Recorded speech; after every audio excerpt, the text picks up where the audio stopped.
Thank you. Oh, anong bahala dyan?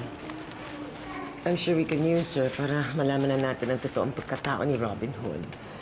And we're so close. We just need a confirmation. I'll see you in the car. We're parked in the basement. Sorry.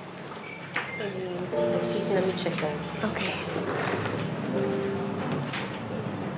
Gusto ko sana mag-sorry. I just really wanted you to have some time to relax, pero hindi ka papapahamak.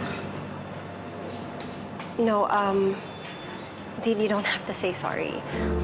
Ako dapat mag-sorry sa'yo kasi ginamit kita para pagselosin si Chris. About that, sorry.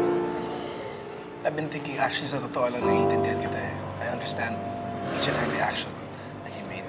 I mean, kasi kung ako ikaw, tapos hindi ako 100% sure na hindi ka si Pepe yun, hindi ako matatahimik eh. But now you have evidence at hawak mo siya. I'm sorry, what do you mean? Yung dugo ni Chris? Sa shirt mo? You can have it tested, di ba yung DNA niya? I mean, look, don't get me wrong. I just want you to have your peace of mind. And I think this is the best way. So it's up to you kung susundin mo or hindi. But you can have answers. Yeah. Thanks, Dean.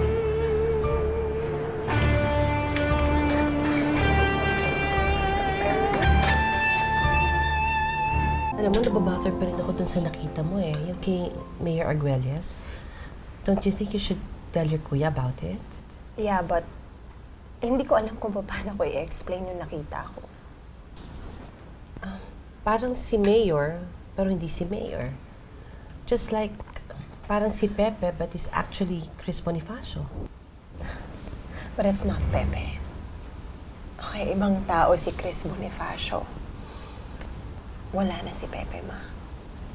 Nakakasiguro ka ba, Sally?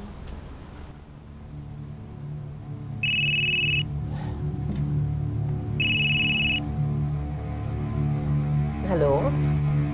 Oo. Hello? Teka, masama yung signal. Labas lang ako. Excuse me.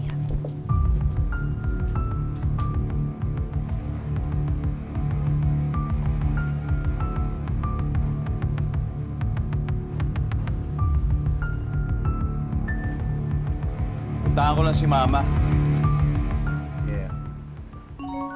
Oh, may message ka? Ako? Oo. Hindi bilang Pepe, ha? Bilang Chris Bonifacio. Galing kay Sari.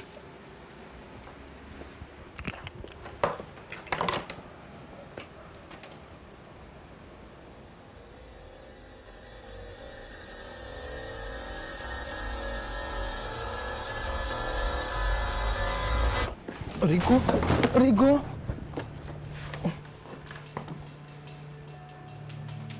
Kailangan ko siyang puntahan. Kailangan malaman ko kung nanghihinala pa rin siya. Akala ko ba kaya natin ginawa tong profile na to para hindi ka na niya kulitin?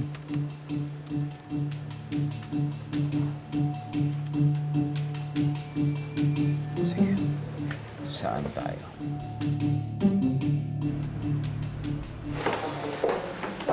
Ma'am, Sir Dean, nakabalik na po pala kayo.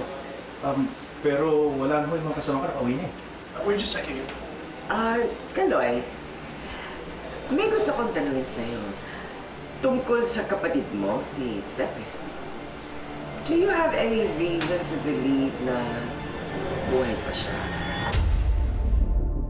Masyado namang biglaan itong pakikipagkita mo sa akin, Sari. May problema ba? Tita, yung sinasabi niyo sa akin dati, na hindi niyo ako sinasadyang saktan, I understand why now. Anong ibig mong sabihin? Tita, alam ko na yung totoo. Si Pepe, buhay siya. Nagkasama ho kami. Ano?